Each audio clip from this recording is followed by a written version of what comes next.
Puji Tuhan, saudara-saudari, kita melanjutkan pembahasan Kisah Para Rasul.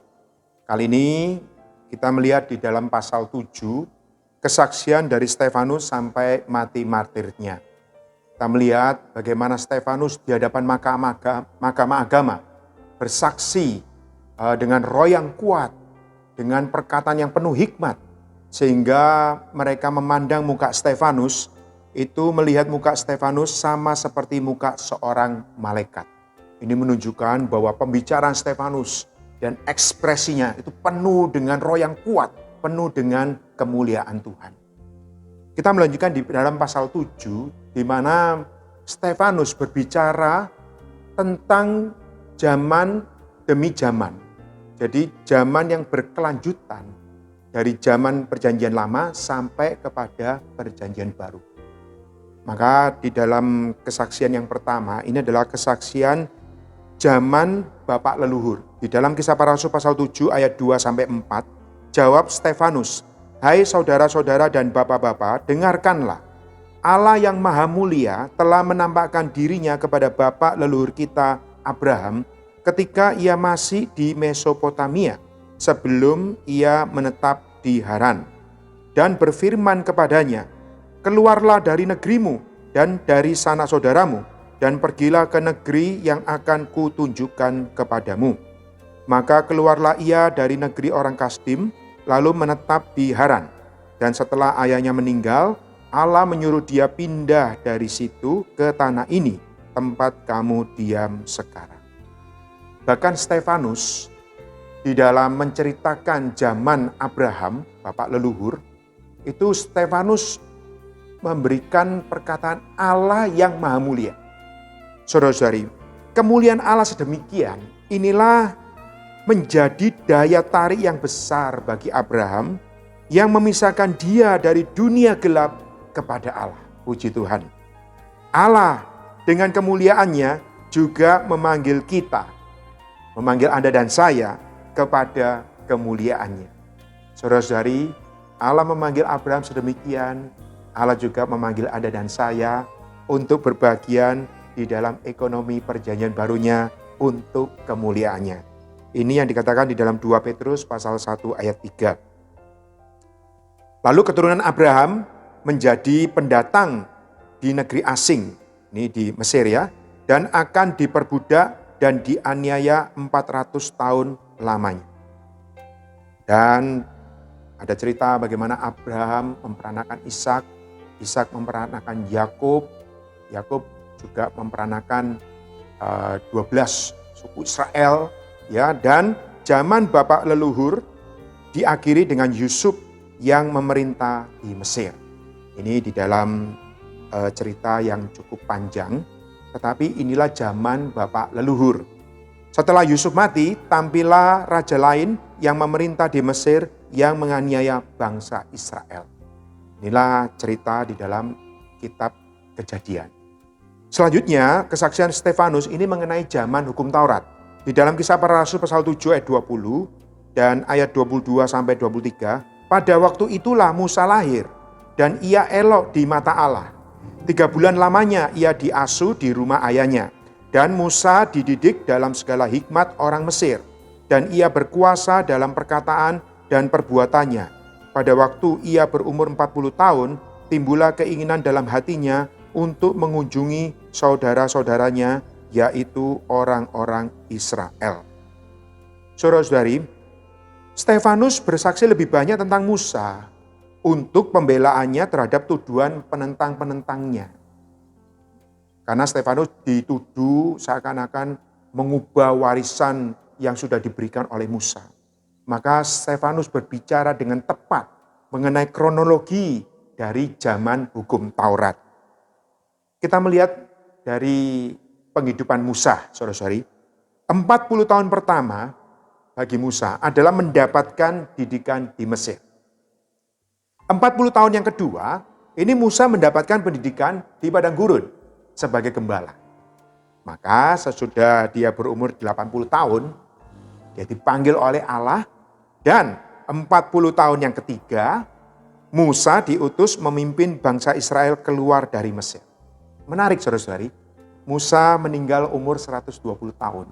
Ternyata ada 3 fase di dalam pengalaman Musa. 40 tahun pertama mendapatkan pendidikan di Mesir, 40 tahun kedua dia dididik sebagai gembala di padang gurun, dan 40 tahun yang ketiga dia diutus oleh Allah untuk membebaskan bangsa Israel dari Mesir, dibawa keluar dari Mesir untuk masuk ke dalam tanah Kanaan. Selama perjalanan di padang gurun, Musa menerima firman-firman hidup. Ini hukum Taurat ya. Bangsa Israel menolak pimpinan Musa dengan membuat sebuah patung anak lembu emas. Ini merupakan satu kejatuhan dari umat Israel sejak mereka keluar dari Mesir. Lalu selain menerima perintah Allah, Musa menerima visi tentang pembangunan kemah pertemuan. Jadi di zaman Musa ini ada 2 hal besar, yaitu Musa membawa orang Israel keluar dari Mesir, dan Musa menerima firman Allah yang hidup, supaya orang Israel, mereka mengenal hukum Taurat ini, adalah supaya mereka mengenal Allah, sehingga mereka bisa beribadah kepada Allah yang hidup, Allah yang benar. Lalu Yosua memimpin bangsa Israel masuk ke tanah Kanaan. Jadi Musa hanya yang membebaskan bangsa Israel keluar dari Mesir, dan Yosua yang memimpin bangsa Israel masuk ke tanah Kanaan. Inilah zaman hukum Taurat. Lalu selanjutnya Stefanus melanjutkan mengenai zaman raja-raja. Di dalam Kisah Para Rasul pasal 7 46 sampai 47, Daud telah mendapat kasih karunia di hadapan Allah, dan ia memohon supaya ia diperkenankan untuk mendirikan suatu tempat kediaman bagi Allah Yakub. Tetapi Salomo lah yang mendirikan sebuah rumah untuk Allah. Jadi Daud mengumpulkan bahan untuk pembangunan bait Allah. Tetapi Salomo yang membangun bait Allah. Dan bait Allah itu ada saat itu yang dipakai oleh orang-orang Yahudi saat itu. Tetapi Stefanus melanjutkan, yaitu peralihan dari zaman perjanjian lama ini kepada zaman perjanjian baru. Di dalam Kisah Para Rasul pasal 7 ayat 48. Tetapi yang Maha Tinggi tidak diam di dalam apa yang dibuat oleh tangan manusia, seperti yang dikatakan oleh Nabi.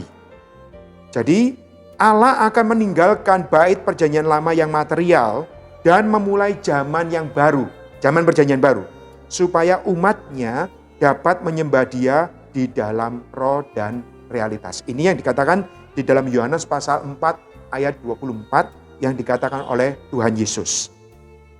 Jadi di dalam perjanjian baru, bait Allah yang sejati adalah Kristus dan gereja sebagai perluasannya. Inilah kesaksian atau perkataan Stefanus menuntun orang-orang Yahudi supaya mereka melihat visi peralihan zaman. Saudara-saudari, Anda dan saya juga perlu melihat peralihan zaman demikian. Kita perlu menikmati zaman anugerah ini, juga kita akan maju, akan masuk ke dalam zaman kerajaan, dan akhirnya sampai kepada langit baru dan bumi baru. Saudara-saudari, kita melihat bagaimana selanjutnya adalah martirnya Stefanus. Perkataan yang tegas dari Stefanus untuk para penentang di dalam Kisah Para Rasul pasal 7 51.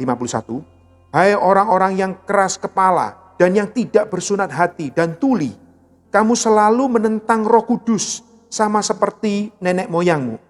Demikian juga kamu. Jadi Stefanus menegur dengan keras, sebenarnya supaya orang Yahudi bertobat, supaya mereka menerima keselamatan, tidak berhenti di dalam ritual perjanjian lama. Tetapi bukannya mereka bertobat, tapi mereka malah marah menyeret Stefanus. Jadi kita melihat Stefanus menyamakan kaum penentang seperti bangsa Israel yang menolak Allah. Kaum agamawan menentang Roh Kudus yang bersatu dengan Stefanus. Kelihatannya mereka menentang Stefanus, sebenarnya mereka menentang Roh Kudus yang berbicara kuat melalui Stefanus. Kaum agamawan membunuh para nabi yang bernubuat tentang kedatangan Tuhan Yesus. Kaum agamawan membunuh Tuhan Yesus. Kaum agamawan tidak mampu melakukan hukum Taurat. Kaum agamawan tertusuk hatinya karena perkataan Stefanus. Tertusuk ini seperti digergaji. adalah perkataan Stefanus yang menundukkan mereka. Dan kita melihat mereka menyeret Stefanus. Dan Stefanus melihat kemuliaan Allah dan Yesus yang berdiri di sebelah kanan Allah. Ya, ini di dalam Kisah Para Rasul pasal 7 ayat 55 dan 56. Tetapi Stefanus yang penuh dengan Roh Kudus menatap ke langit, lalu melihat kemuliaan Allah dan Yesus berdiri di sebelah kanan Allah. Lalu katanya, sungguh aku melihat langit terbuka dan anak manusia berdiri di sebelah kanan Allah. Saudara-saudari, Stefanus penuh dengan roh secara esensial. Dan Stefanus melihat kemuliaan Allah sebagai kekuatan hayat bagi dia yang dianiaya. Dan Stefanus melihat Yesus sebagai anak manusia, menunjukkan bahwa penderitaan Stefanus adalah melanjutkan penderitaan Tuhan selama di bumi. Dan Stefanus melihat langit terbuka dan Yesus berdiri. Biasanya Yesus duduk di sebelah kanan Allah. Tapi kali ini Stefanus melihat Yesus berdiri. Ini menunjukkan Yesus ikut terlibat menjadi kekuatan hayat di dalam penderitaan Stefanus. Kita melihat saudara-saudari bagaimana Stefanus dilempari batu, tapi juga disertai dengan penyeruan nama Tuhan Yesus dan pengampunan. Di dalam Kisah Para Rasul pasal 7 ayat 58 sampai 60, mereka menyeret Stefanus, dia keluar kota lalu melemparinya. Dan saksi-saksi meletakkan jubah mereka di depan kaki seorang muda yang bernama Saulus. Sedang mereka melemparinya, Stefanus berdoa, katanya, "Ya Tuhan Yesus, terimalah rohku." Sambil berlutut, ia berseru dengan suara nyaring, "Tuhan, janganlah tanggungkan dosa ini kepada mereka." Dan dengan perkataan itu, meninggallah ia. Saudara-saudari, kaum agamawan menyeret Stefanus keluar kota untuk dilempari batu. Ini adalah suatu hukuman mati secara Yahudi. Tetapi bagaimana reaksi Stefanus? Stefanus berdoa, menyeru nama Tuhan dengan suara yang nyaring dan menyerahkan rohnya kepada Tuhan. Stefanus juga memiliki sikap mengampuni orang-orang yang berbuat membunuh dia. Ini adalah ekspresi doa dari Tuhan Yesus waktu dia disalib. Dan kematian Stefanus memberi kesan kepada Saulus untuk mendapatkan Saulus yang asalnya penganiaya, namun akhirnya dipakai Allah menjadi rasul memperluas Injil Kerajaan Allah. Saudara-saudari, dari kesaksian Stefanus ini menguatkan Anda dan saya. Kita perlu memiliki roh yang kuat. Kita perlu memiliki visi zaman. Kita melihat peralihan zaman ini supaya Anda dan saya berbagian dalam zaman perjanjian baru ini adalah untuk pembangunan tubuh Kristus. Maka Anda dan saya perlu terlibat langsung. Baik-baiklah kita menikmati Tuhan, kita mengasihi Tuhan, kita melayani Tuhan. Di masa pandemi ini tidak melemahkan iman kita, tapi membuat kita makin kuat, makin dewasa, bertumbuh di dalam hayat untuk kita bersama menyambut kedatangan Tuhan. Mulia bagi Tuhan. Amin.